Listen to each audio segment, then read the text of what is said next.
За хүнсний тухай хууль нэгэнт одоо нэмэлт өөрчлөлт оруулах гээд ороод ирлээ. Би хэлээд байна л да. Тэгэхээр энэ хууль өөрөө сая өнгөрсөн хугацаанд энэ суурь судалгаа нэлээд муутай орж ирлээ гэж би шүмжилж хэлэх гээд байна л да. Аж ахуйн нэгжүүд өнөөдөр Монгол улсын хэмжээнд үйл ажиллагаа явуулж байгаа хүнсний чиглэлээр их баг дунд том хэмжээний аж ахуйн нэгжүүдэд 200 мянга гэж байгаа шүү дээ. Энэ чинь асар их том тоо.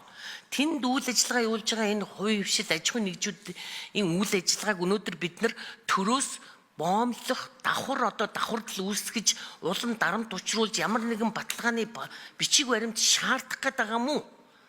Гаргуулж заавал авах гээд байгаа мó? Ийм юу гарах гээд байна уу? Эсвэл тэр хувийн орон зайг нь бүр хумих гээд байна уу? Эсвэл бүр тэлж өгөх гээд байна уу?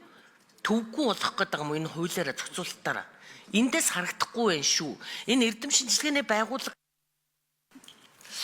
миний сонирхоод ингэж лавшруулаад асуугаад байгаа зүйл инхмаа доктор.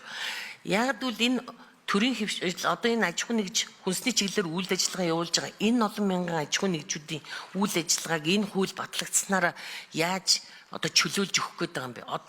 Өөртөө арга ядан үйл ажиллагаа явуулж байгаа. Дэлхийн стандарт ISO хэрэгжүүлж чадахгүй өчнөө олон байгууллага байна. Хүч хүрэхгүй, зардал байхгүй. Өөрсдийнхөө хүчээр явж байгаа.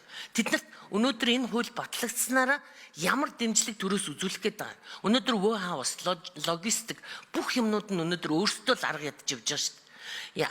Бүр хүнсний бүтээгдэхүүн шинжилдэг энэ дэлхийн стандартад нийцсэн тэр лаборатори байгуулаач. Дүүрэг болгонд байх ёстой. Эрдэм шинжилгээний байгууллага гэж яриад байгаа юм. Бид нар судалгаа шинжилгээ хийж өнөөдөр яах гээд юм бэ? Илүү цаашаага харж том утгаар нь энэ хуулиндаа зохицуулалт хийж өгч энэ хүнсний лабораторитой болох хэрэгтэй ш дүүрэг болгонд яа.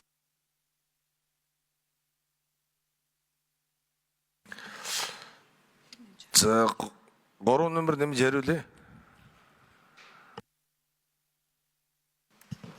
За Бачман гишүүний асуултанд хариулъя. Энэ олон улсынхаа жишгээр ерөнхийдөө улс орны хүнсний аюулгүй байдлыг хангахад хүнсний чиглэлийн үйл ажиллагаа эрхлэгчид маань ер нь хасаапыг нэвтрүүлэх ёстой байдаг.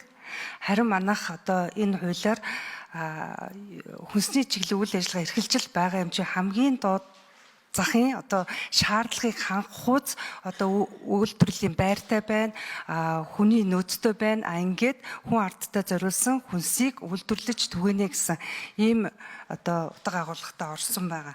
За лабораторийн хувьд бол лабораторийн чиг угаасаа хуучин мөрдөгдөж байгаа хүнсний тухай хуулийн дээр байгаа учраас бид нар бол хүнсний аюулгүй байдлын үндэсний лаборатори байгаа учраас энэ дээр бол нэмэлтээр лаборатори гэж нэмж оруулж өгөөг тусгаагүй.